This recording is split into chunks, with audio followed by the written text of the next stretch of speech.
Hey, everybody, welcome to this week's episode of Real to Real Talk. I am Sergio Barrera, and it's time once again to talk all things movies. But I ain't here to talk by myself. I'm here with Paul Britton, our other Real to Real talker. Paul, welcome. Happy Tuesday. Yeah, you got me hanging on to your coattails there. Oh, stop dragging me along. It's Stop awesome. it. I Well, love you're gonna balance it out tonight because you watch more movies than I did this I week. So did watch more movies. So Yeah. we have it's just going to be a night of movie reviews, and we're going to be talking about some interesting stuff. I'm actually really looking forward to talking about a little film that you gave me for Real Alphabetical. Good. So yeah, there's going to be some cool stuff.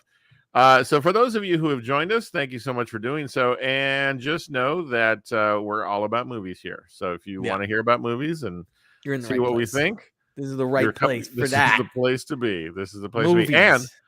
And we always go in with the caveat. Don't take our word for it. Go watch the movies, right? Because Paul, I continue to see a low attendance in theaters. Yeah. You know, it's amazing. I'm looking. It's like the number one movie is like it made $5 million this weekend. It's like yeah, that would be like the 12th place movie. Yeah, it's really strange. You know, as we approach the upcoming Wakanda Forever, I'm thinking to myself, will that be the tipping point where we start to see, because there's so much good stuff coming out soon. Yeah, I can't even. It's interesting. Like yeah. So but yeah, there is this part of me that's like okay with having a theater kind of to myself, but no, I do miss the fact that people are missing out, and this is probably another conversation for another time, but has streaming become so prevalent in the last 3 years that now people's instinct is just I'll wait, it's going to be on streaming eventually, because movies are getting to streaming pretty quickly for sure. Yes, I think I would say that is 100% happening. Yeah. But look, Top Gun is knocking on the $1 billion door. So it's not like people aren't going to come out, right? But it has to be something with some form, that was an event. And I think Black Panther has the potentiality to be an event. I think Avatar has the potentiality to be an event. I do. So. I think so. I mean, look, nobody thought that the first Avatar was going to do diddly squat, but there it was. Amazing. Yeah. I will be in IMAX. I will be in 3D, and I will be enjoying. So yeah, I'm ready. I'm totally with you on that. I've got the tickets lined up for Wakanda Forever. Not sure if you have yours yet, but yeah, I have an in. Nice. My buddy Nick Kramer, he's like, I'm not even gonna ask. He doesn't even ask me. He's like, okay, you're going with me to go see Wakanda Forever on. Does and I'm he like, give you a choice on?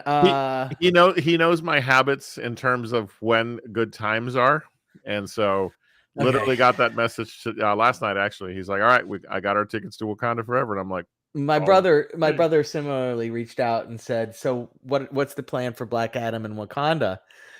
And I said, well, and I told him Wakanda, I'm doing in IMAX. That's not debatable. Right. And our local IMAX usually is a couple weeks behind when tickets first go on sale. And I said, but Black Adam, if you want to get tickets, you just go ahead. I'm flexible on that one. Right. So. Right. How close are we to that release? 3 weeks. Okay. Yep. Gotcha. All right. Well, we'll talk about what's coming up next week. But right now, speaking of streamers, we're going to get right to I think one of the main conversations we'll have this week, because Netflix released the long-awaited Blonde this past week. And there was so much buzz about this film, everything from the casting of Ana de Armas to the NC-17 rating. And so, of course, there was a lot of anticipation as this movie approached, and it landed. And so, Paul, I'd like us to spend a little bit of time tonight talking about this film and, really kind of getting a sense of how did it go? So start us off, because I have some really Oh gosh, I had some trouble with this movie. It's interesting. Like, let's take a mini step backwards first, though. Sure. And I am curious. Have you heard any interviews or read any interviews from the director regarding the film? I have not. Okay, I have not. It doesn't help. So here's the deal.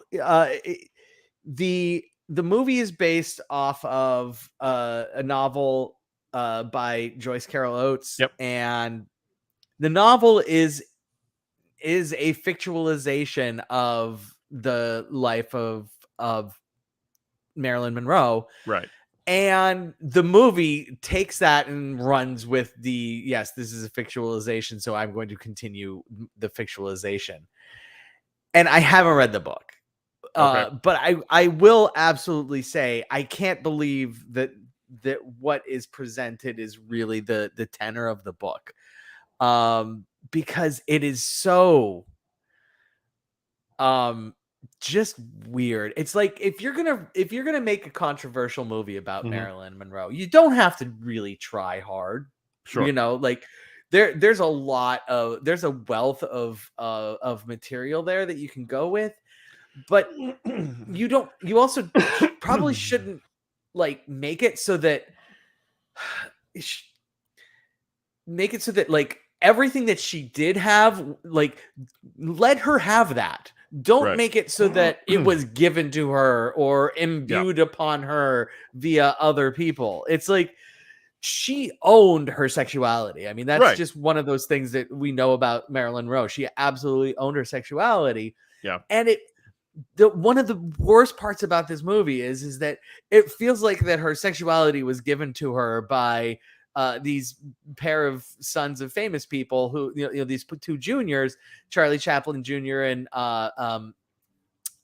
David G. Robinson Jr., only one of which in real life did she actually like cavort with and potentially have never confirmed had a relationship, but there's enough evidence to suggest that yes, she actually did have a relationship with Edward G. Robinson Jr.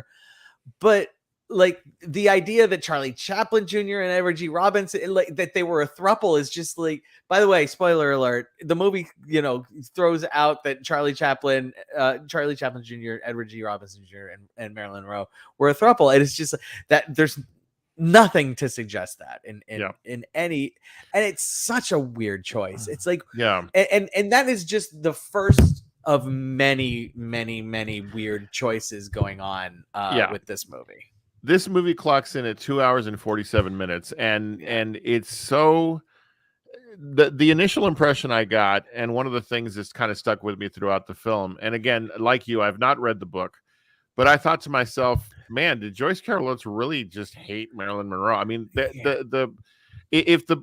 just say that the movie is as true to as close to true to the book as possible, then this was a hatchet job on Marilyn Monroe, the book, right? If the movie is taking it further, well, then even more so, because here you're taking an iconic actor, woman, who, to your point, owned her sexuality. Everything about her was it's iconic, right? And yet throughout this entire film, she's presented as, I'm not going to say she was not victimized over the course of her career. Absolutely was. Absolutely.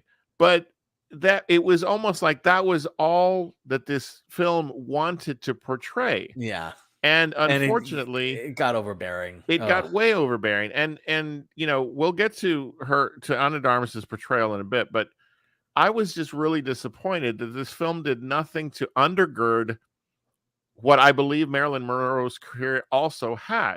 Yeah. Which was choices that see, here's where the difficulty lies. Yeah. She made choices that left a legacy. Right. And yes, there were probably ramifications in her relationships as a result. There's the whole section where, she married the baseball player Joe DiMaggio. Thank you. That turned into just an absolute horrid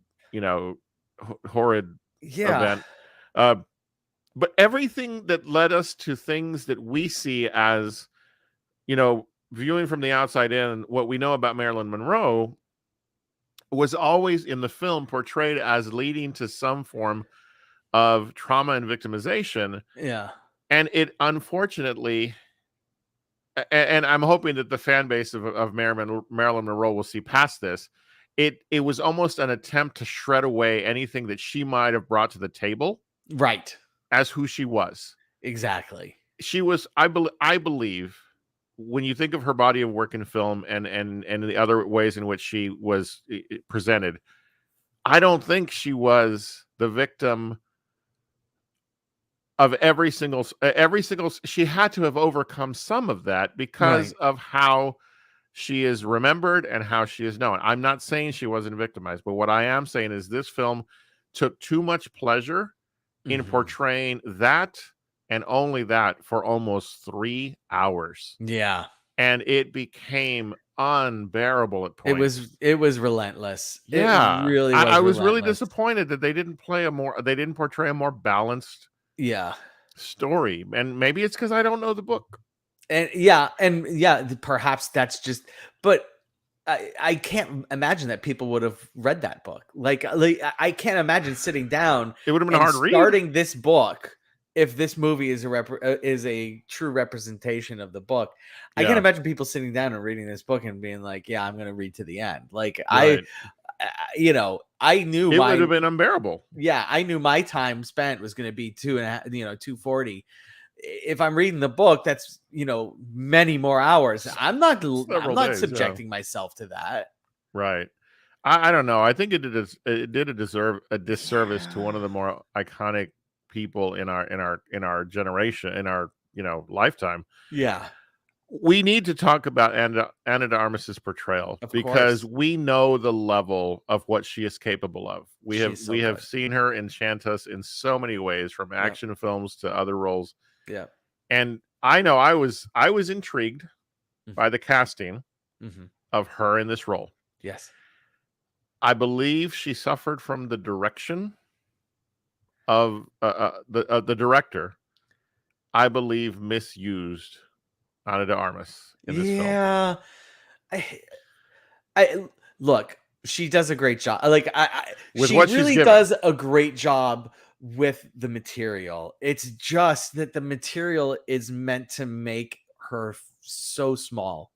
Yeah. It really, really is meant to make her so small. And it's like, man, that is just not who Marilyn Monroe was. And and the duality of Marilyn and Norma Jean, I have no problem with doing that. Like, in fact, I would encourage that if that's this interesting story, honestly, like that's the interesting story.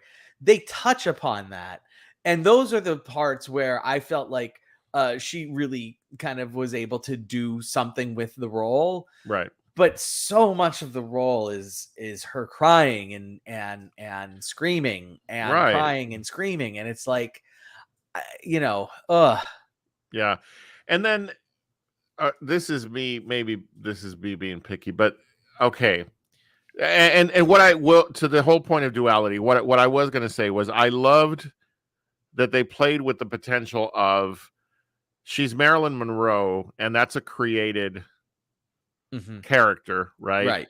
But she's, Norma Jean. And I would have loved to have seen a more distinct contrast. But even in the Norma Jean scenes, like with her mother in her later years, she's still playing Marilyn Monroe. Like she's the breathy voice, and I was like, I don't want to fault Ana de Armas because she pulled off a hell of a performance with what she was given. And this is where I say, I just think that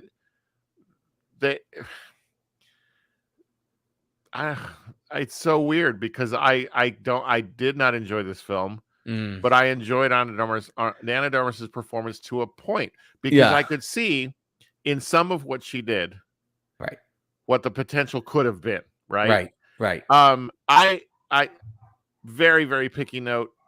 There was just that slight loss of accent sometimes. Yes, actually, I did notice that. Like every once in a that, while, the accent popped in, and I was but like, "Whoa!" I was so put off by the story that's where my mind started to go. Yeah, Like I yeah, started to pick apart little things, but yeah, I still hold on at Armus, you know, in a high view. yeah, But I just felt like, wow, what a disservice to such a talented actor. yep, This was, yeah, and what could have been her, like this could have been her award yeah, making moment. yeah. It's not going to be. No, it falls short so dramatically. Yeah, and it's a shame because I want her in everything. I just want Yeah, I she's want her in great. everything except this movie. Like this is the one movie where I can honestly Yeah. say I don't want anybody I really like in this movie. I'm good. God, I kept thinking of her role in No Time to Die, and I was like, God, what have we done to her? Oh, Like, she is what so has good in that. happened here? Yeah, Yeah, 2 minutes that or 10 minutes or whatever it and it was of stays with perfect. you. Yeah, just Yeah, mm, I was yeah. just so.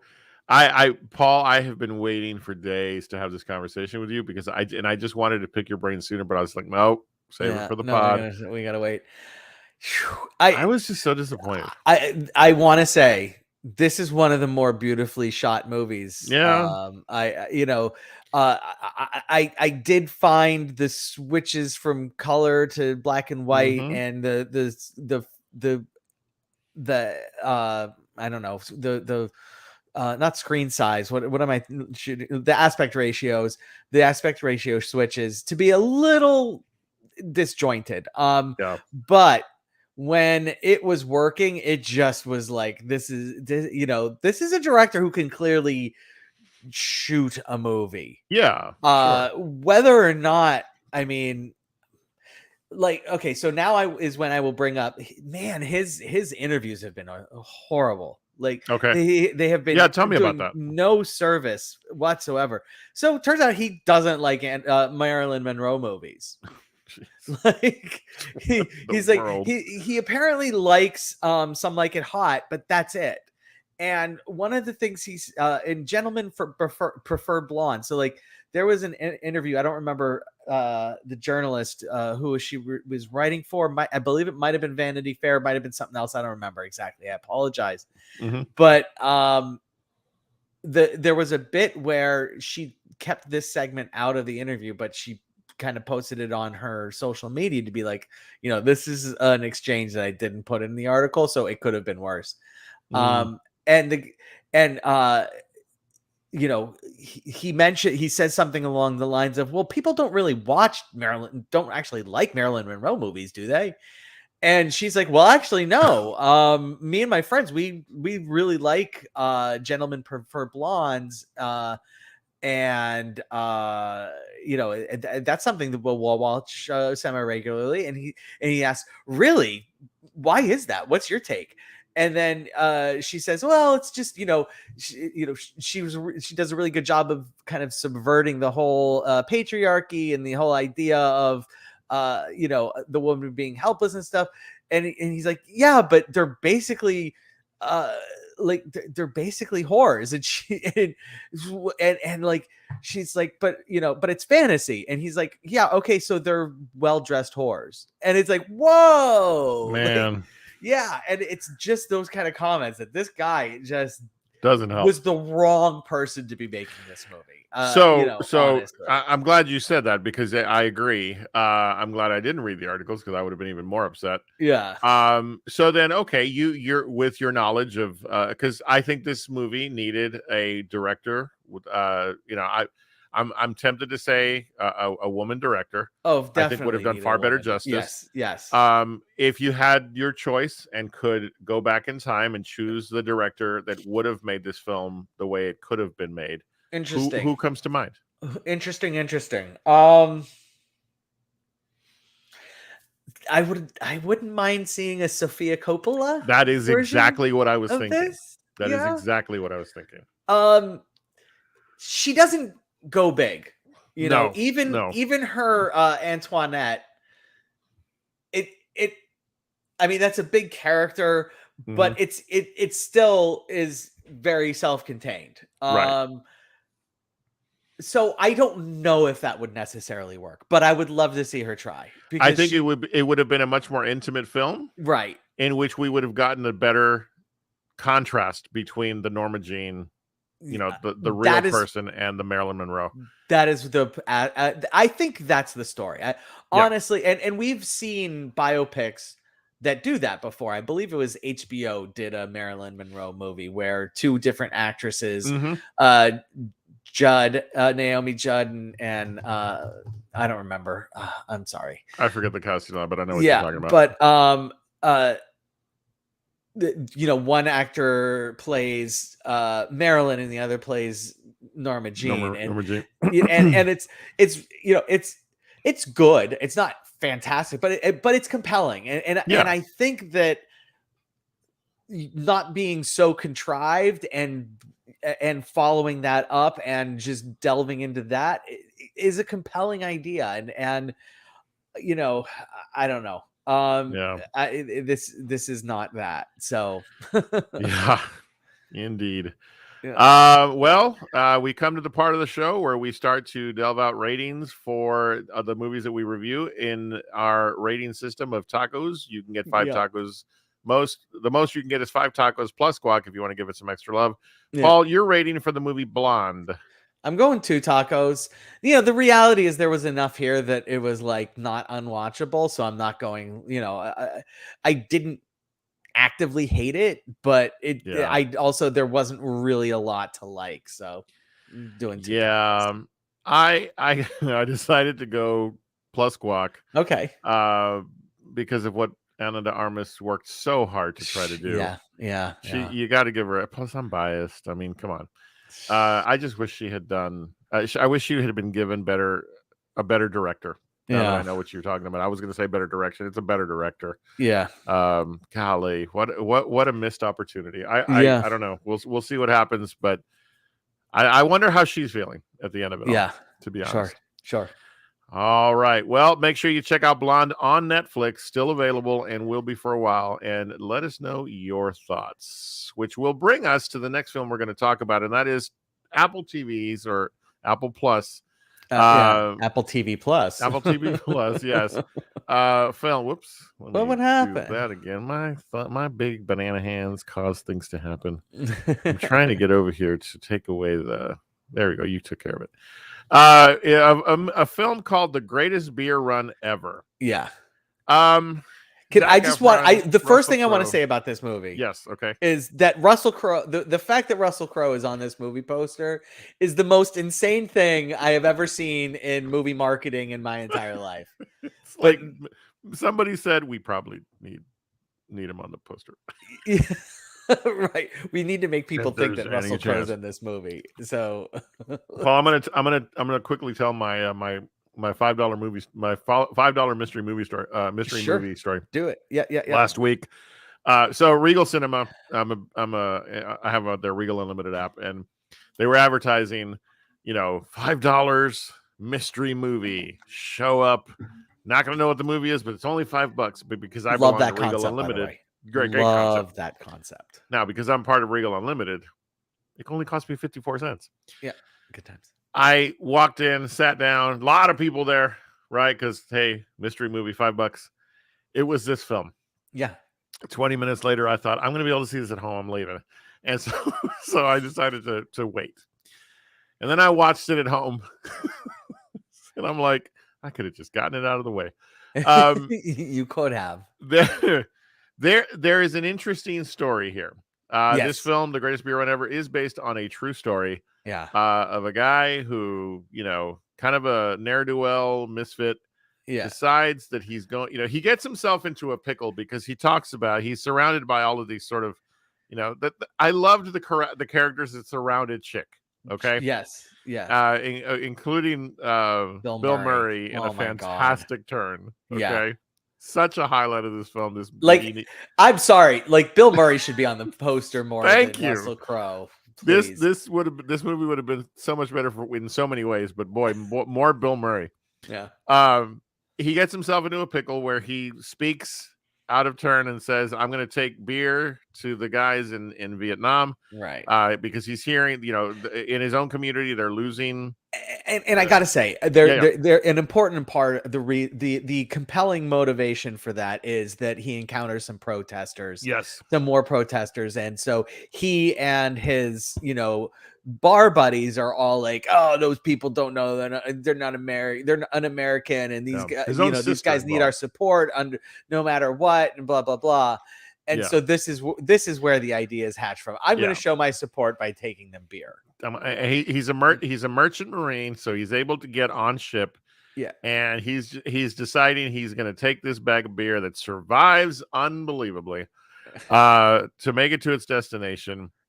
I'm not worried about spoiler alerts in this thing, in the sense that we're all going to know that he's going to make it. Yes. And beer is going to get delivered. Beer is getting delivered. And guess what? He finds out that the war might not be the best thing in the whole world going on right There's now. some things that he comes to discover. That I won't talk about. There's some interesting, encounters that he had. This is a movie that couldn't make the decision as to whether it was in some way a feel-good movie or a political statement. So it tries to do both, or a comedy, it never committed to anything, right? And that therein lies the biggest challenge with this film. Yeah. I am surprised, and this may cause controversy from those who are watching, but I am actually surprised at how effective Zac Efron can be, because he did a pretty good job here. He was surrounded by some good folks, like especially in the exchanges in the bar. The one guy who couldn't stick to his opinions, little moments like that, he plays off of very well. Somewhere along the way, they decided they had to create this sort of additional story about the CIA and about the journalist, and Russell Crowe appears, and I'm like, wow, this movie could have been a whole lot shorter and more effective. Yeah. If we just had committed to, is it a comedy? Is it a political statement? Is it, I will say this movie was all over the place. The CIA bit, they had to do that because it's inexplicable how this guy gets to so much war zones within Vietnam. Just inexplicable. Yeah. And there's pictures, I love the last shot of the, hey, this was him and he was really there. Yeah. And I was just like I wanted to like this movie, but it was like, I don't even know what to call it, but the word, you know how I'll sometimes say this was such and such light. Yeah. But this movie tried to be so many things that it was like, it was I don't know, it was ineffective. It was sort of, I felt like the story, I would rather read the book. Okay. Interesting. I came out of this one, we're talking about two movies that were based on books. I think this one I would have rather read, because so much of it was so implausible. And who's to say that, I don't know. This was a streamer for sure. And it is. So and again, Russell Crowe, I mean, how long might he have been in this film? Ooh, I'll be generous and say 20 minutes. Maybe. Because he was definitely in the ending a lot. Yeah, that's true. That's true. But most of his time on film was running or walking backwards and taking pictures. At a point, I'm like, I it was so much that I was like, okay, you're a photographer, we get it. So very, very interesting stab at a story. I don't know. For me, not very effective. So if I'm gonna go ahead. No, I do want to say. Please, sorry. Yeah, no, it's okay. This is a utterly unoffensive movie. Let's not. I don't want anyone to think that. If you watch this movie, you're gonna enjoy yourself. There'll be parts you're of it not gonna not have a good time. Okay. Yeah. But the reality is that it just is, and it never commits. It's goofy at times. It's absurd at times.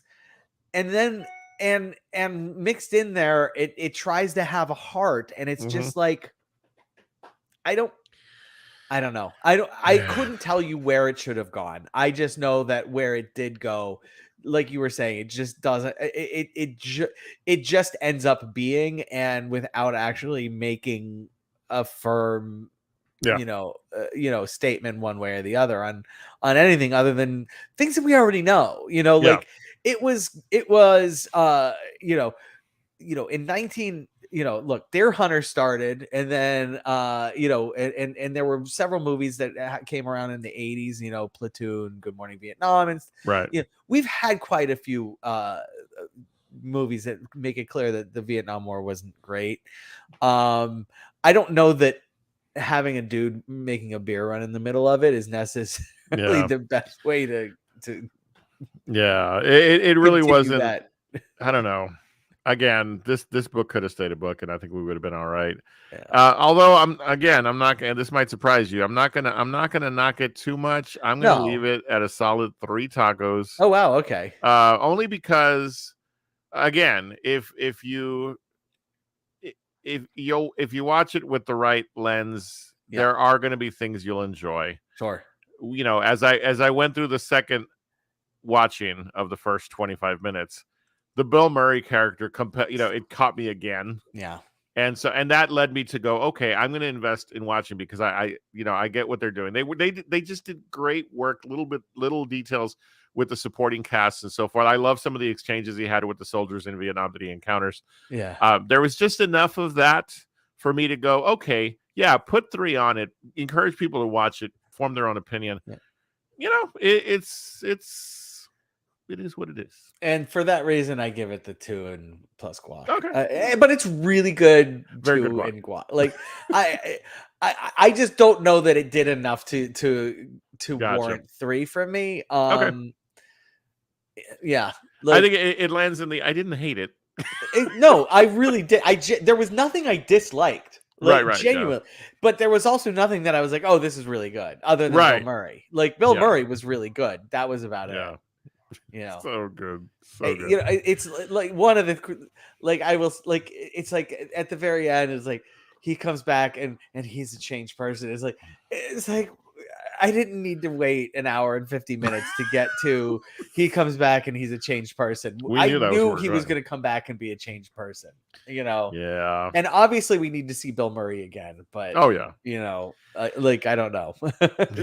He's, I think it's funny this many years later that when Lost in Translation first came out, it was sort of hailed as, Bill Murray is now, this older guy and he's able to pull off this. And now here he is still giving us great stuff. So yeah. Interesting. All right. Well, that is our look at Blonde and the Greatest Beer Run Ever. Make sure you check it out. You can find The Greatest Beer Run Ever on Apple TV Plus. And of course, we'd like you to form your own opinions about it. But where we would like you to share them is on our social media. So take a moment to take a look at where you can find us. And we'll be right back with more Reel to Reel Talk.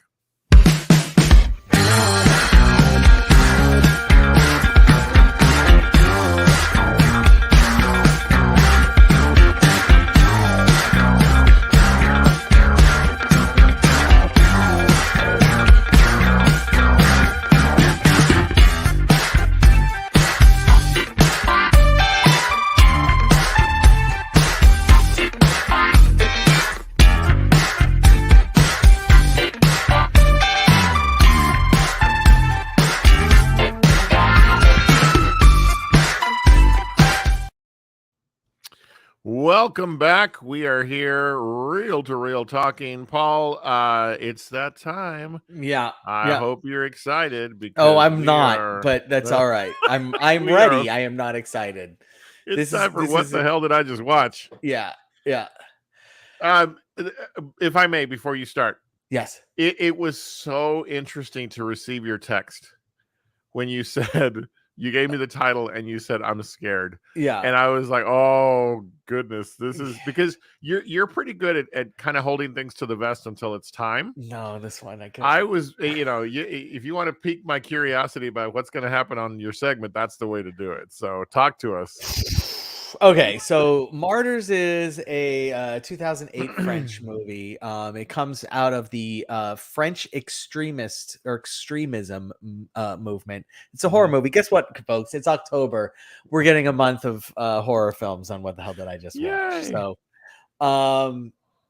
and man, like the French extremist movement is extreme. So I'm going to read the IMDb snippet because it really does the movie justice without actually doing the movie justice. Okay, it's a young woman's quest for revenge against the people who kidnapped and tormented her as a child leads her and a friend who is also a victim of child abuse on a terrifying journey into a living hell of depravity. Now,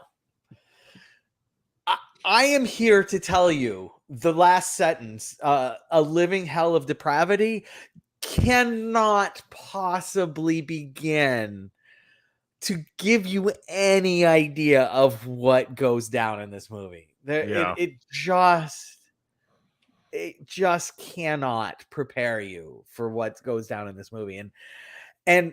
So you see two women here in the on the movie poster, and I'm just gonna just hashtag spoiler alert. Let's get the banner up. Hold on, where's my hashtag spoiler? Hashtag spoiler alert. We don't get out of the first like 45 minutes with both of these people alive. Like, I'm just coming out and telling you right now, but one of these two people is super lucky and dies very early, relatively early in the movie. Okay. And then the movie picks up. So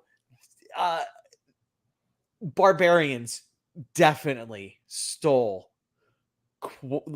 it just didn't borrow, flat stole some aspects of this movie. And the creepier parts of Barbarians are the parts that were stolen from this movie.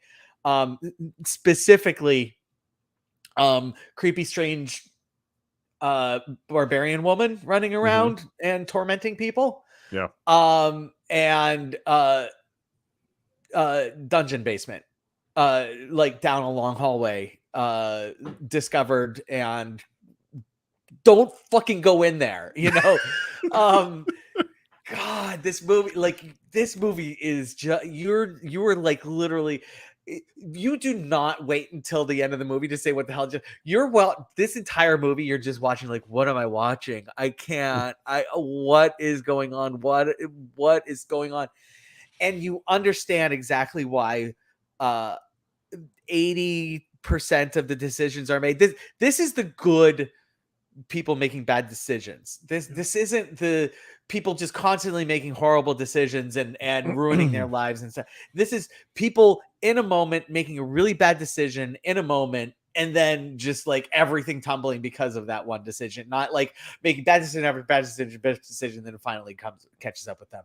Right. These are two girls who grew up in an orphanage, became friends in the orphanage. One of them, we are introduced at the start of the movie when she's, I believe, 12 or 10. She's 10, and she's escaping from some people who have kidnapped her. And like she's in really bad shape when she escapes. We do flashbacks during, basically the second act to find out exactly what the situation was when she escaped. When she's in the orphanage, she has a hard time adjusting and relating to people, except for this one other little girl who also happened to have an abusive situation. And so they're able to make a connection. Fast forward, I guess like 10, 15 years. And the girl finds randomly finds the people who did this to her, and man, it wasn't just like random acts of violence. So the title of Martyrs is because what it turns out is that these people were part of a cult that believes that if somebody's put through horrible situation, they reach a point where they are able to look beyond their existence and see what lies beyond their existence. And so it's just like, yeah, we're going to this is the horrible stuff that we're putting these people through to get them to achieve that so that they can come back and tell us about it. And the ending, yeah, it's really, and the ending is, the ending is ambiguous, and in a movie that like you just want something, and it just doesn't give it to you, and which actually is probably appropriate because the cult then is left with nothing too. It's just, yeah. it's oh man, I it's I don't know. a I don't know how you're gonna feel, but I've been sitting here behaving because I watched it. oh, you did. And I didn't. I just wanted you to. I wanted to hear your thoughts. Oh my and not goodness! even Why worry did you about do it. that? Because number one, I'm proud of myself that I got through it. This was horrifying, Paul. This was horrifying. It was so horrifying. It was important to me, and I mean this sincerely. It was important to me to just hear you out because all I would have brought to the conversation was this was horrifying, Paul. Yeah, it's a horrifying movie. It really is, and one of the things, and it's you talk about French extremism and so forth. I don't know why here in the last couple of weeks. Maybe it's because of some of the stuff we've talked about. Barbarian. I'm so glad you brought up the comparison because that is exactly what I thought. Yeah. I keep getting. Gosh, I'm gonna sound so like crotchety old guy. I keep getting shocked by what is possible to put on film now, Yeah. And this was so out there. And then there's the 2015 version, right? Did you? I did not watch it. I started, but I was like, I can't do this again. I can't because it doesn't go. It's like we discovered with Good Night Mommy. It doesn't go near as. But I was like, no, you know what? Okay, I know the story. And but but I did read about it, and it's still very extreme. It's still very extreme. And so yeah, no, I get it. I got it. And again, I didn't want you to know I watched it because I was like, no, I gotta let this is Paul's. Yeah. But I was intrigued by the blurb. And I was like, I was so scared. Like, and Sergio, I sent that out. Like, I was probably like 15 minutes in on the movie when I sent that. Oh, okay. All right. I mean, like, I was like, oh my God, I have no, like, this movie is just an absolute horror fest. And I have no idea this was on your list in advance of this has been on my list for, since last Halloween. Okay. Gotcha. Yeah. This has been on my list since last Halloween. I did my horror films and I have known about this movie, being like, I knew I would only do this for Halloween. Like there's no way I would ever try to watch this movie and just be like, I'm going to slip this one in. No, I'm kicking off Halloween with a banger. I'm just going to let you guys know now I'm probably picking some shitty 1950s horror film that I randomly find on Paramount Plus because I just need something silly, stupid as what the hell did I just watch? Because I can't palate take cleanser. I can't take this again. I wash. Yeah. I can't. Yeah, no, you are putting in some work, Paul. You really are. This movie is, I wish you hadn't watched it. I feel bad now. No, don't feel bad. Don't feel bad. I stand by my choices. Okay. All right. Well, Paul, as always, you bring great stuff. I appreciate you for that. And I know everybody that watches does too. So thank you. I'll make sure you keep coming by week to week to find out what other weirdness Paul's going to bring us and what other scary things will happen the rest of this month. So yeah. All right. It's time then now for this week's Real Alphabetical. We are up to the letter K. And Paul, do you remember the scene in the first Michael Keaton Batman where Jack Nicholson as the Joker says, where does he get all those wonderful toys? Yes. I keep thinking that as week to week passes and you keep introducing me to these films because how the hell did I not hear about this movie, Kubo and the Two Strings? I'm going to flat out tell you the year that this movie came out. Help me out real quick. I had it. Hold on. Okay. I'm going to say 2017. It's maybe? recent. It's recent. Yes. Yeah. No, 2016. Okay. So 2017 Oscars. This was my favorite movie of 2016. Okay. Like I can see why. Not close, no conversation, just flat out the best movie I saw in 2016. Yeah. And it should have absolutely 100%. By the way, I've since seen Moonlight, which won Best Picture, and that movie is freaking fantastic. So nothing against Moonlight.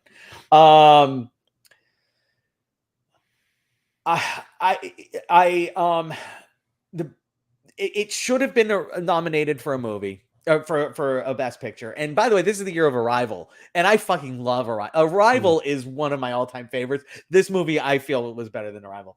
The three top movies for animated feature film were Kubo, Moana, and Zootopia. And I fucking love Moana and Zootopia. And Kubo should have won in a walkout. Like, just without any doubt, it should have won. This movie is such a special movie. And it is the very definition of artistry. It is the very definition of amazing storytelling. And if for no other reason, because it is the quintessential example of how to tell a story within a story. Right. And it does that with such perfection and such ease and such artistry. It's just like the kid uses origami. It has the ability to magically control origami, and he's a busker using origami as it's like it blows my mind. This movie blows my mind, and everybody needs to watch it. That's all. I agree. When you listed it for me for this letter, I again, as is often my reaction to animated movies, it's like, okay, all right, here we go. No, this was a very enchanting film right from the outset. He starts the movie with he's telling the story to the villagers, and he brings it to a stop. And the thing that I loved about this film from beginning to end was how it took so many different elements and made them work. There was humor, there was drama, there was a bit of scary, the sisters, and the way the sisters were first introduced, I thought, man, that's like really cool, like how dark they made it without making it over the top. Yes. And then the relationship with his mother, and it just so every frame that passed, I thought I'm in. Yeah. And I mean, when you think of the casting of the cast in this film, Charlize Theron is Monkey. Yeah. Kubo is Art Parkinson. Matthew McConaughey's in the film. Ralph Fiennes. Gosh, so many people. You get George Takei as oh my goodness, that was so funny. That first oh my just was like no, but the beauty of this movie is that it is such a wholesome story, that leaves you feeling like better about the day you've had. You know what I'm saying? 100%. And so I was really, really pleased, and I was really, because I could have come to this portion of the show and been like, it was a great movie, it was fantastic. Again, you've brought me another film that made me feel, and it's been, this is what I'm loving about how this whole Real Alphabetical project has evolved. Because I didn't realize just how much I was going to be introduced to films that just I'm only going to give you bangers as much as I possibly can, my friend. I'm just telling you that right now. You have to, but now you got to top yourself, man. That's the thing. So Kubo and the Two Strings goes on a list of movies that are, for me, are going to be good rewatches. Like I look forward to seeing this movie again, because I know there's details I missed. Right. And it's visually just so amazing. Oh my God. All of the origami stuff is so phenomenal. And the character of his little mini dad running exactly. So I mean, people, if you don't listen, if you're out there and you can hear my voice, if you haven't seen Kubo and the Two Strings, you need to. Like this is good family fare, and it's very compelling. Fantastic movie. I'm very pleased. So thank you, Paul, once again. So you're welcome. All right. Well, thank you. Next week we'll see what's going to happen for the letter L. All right, we have time for a few real quick reviews. We've got 3. Paul, you carried the load this week on this one, so I'm going to let you get started. You watched the movie Bros. Cool, yeah. So Bros, it's interesting because one of the things I was going to say at the onset of the show, you were not able to get to Bros, but if you had seen Bros, I would have said we're going to be reviewing 2 movies. One of them is bad, one of them is good. Neither one of them deserve any really superlatives in either direction. Like, Blonde is bad, but not like horrible and the worst and wretched. Sure. And Bros is good, but not like hilarious and amazing and great. Bros is just a really solid romantic comedy, and that's what it is. And that's all it tries to be. And God bless it, because it succeeds. It's just, if you like romantic comedies, if you have a history at all with romantic comedies, especially those of Nora Ephron, specifically When Harry Met Sally, You've Got Mail, and Sleepless in Seattle, If you have a history with those movies, just go see Bros, because you're going to see so many callbacks to those other movies. You've got Mail literally up on screen at one point, and he makes a really funny reference to You Got Mail, and it's just it's great. And look, we need more comedies. Support this movie. Nobody else did, so maybe you will. Yeah, well, it's still on our plan to check out, that's for sure. Okay, good. And I'm glad you got to it, because I know that Jen and I are looking forward to seeing it. So thank you. I'll just go ahead and throw up really quick. For it. 3.5, 3 and guac. That's where it is. It's nice. Yeah, it there's lots of funny. Billy Eichner. If you like Billy Eichner, Billy on the Street, he's a funny guy. So there you go. Yeah, the trailer is fantastic. I mean, I'm definitely going to go catch this later this week. I know Jen and I are looking forward to that. All right, next on the list. When you said this one, I was like, all right, Only Paul. Here we go. Yeah. Okay, so this is like a fun teen flick. It did look funny. Okay, so I do have to say, so it takes place in 1988. The two best friends in high school. It's homecoming's coming up, and they're just having their standard boy problems, and they're both madly in love with Boy George now, which is totally within reason if it were 1984, but it's not. It's 1988. Wait a minute. And nobody was worried about Boy George in 1988. God bless Boy George and the Culture Club. Fantastic. This isn't a knock on them. It's a knock on. In 1988, people just didn't care anymore. All right. Yeah. I just want to get that out there. You got to understand the times. Yeah. But no, look, this is just a straight down the middle. This is a great example of how you do funny horror, where it's very charming. It's very funny. And it actually is. There are genuinely scary parts. The other thing, but it gets small things wrong. So I mentioned the Boy George thing. The other thing that would happen in 1988 is there's a scene where one of the where the character who gets possessed spits projectile vomits during lunch, as one does when they're possessed. When they're possessed, yeah. And people are absolutely making an Exorcist reference in 1988 if that happens. There is no way that doesn't happen at a school and somebody wittily turns and says, "Oh, The Exorcist." I get it that maybe you don't want to make an explicit reference to The Exorcist because your movie is My Best Friend's Exorcism, but you're allowed. You can do it. I will say, my biggest knock on this movie is that it actually tries to remain funny a little too long. That's one of the things that is a problem with horror comedy movies, is that at some point it's okay to drop the funny, and this movie really should have dropped the funny about 10 minutes sooner. It carries on into the actual exorcism. Honestly, I just really kind of wanted the exorcism during the exorcism. I didn't need a lot of haha during the exorcism. But it's a perfectly charming movie. I've seen it. I'm good. I'm going with the 2 plus guac. Gotcha. Good, worth checking out. It's free on Amazon. Please have at it.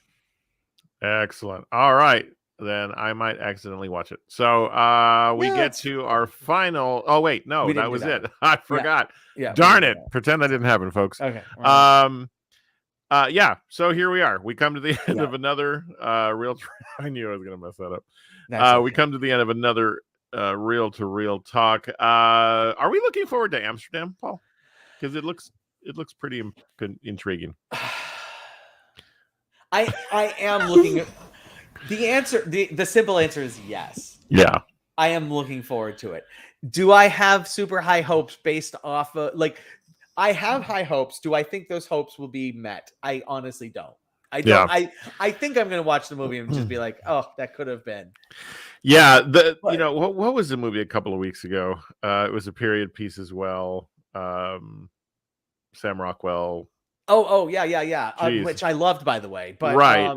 The See How They Run. See How They Run. Thank you. Yeah. I have a feeling this will be another one of those, and hopefully is good. Like my hope on it is that I think that would be a fantastic ceiling. I don't know if it can be, like, because I don't think it's going to be going for the straight up laughs that See How They Run was. So, true. Yeah, I can see that.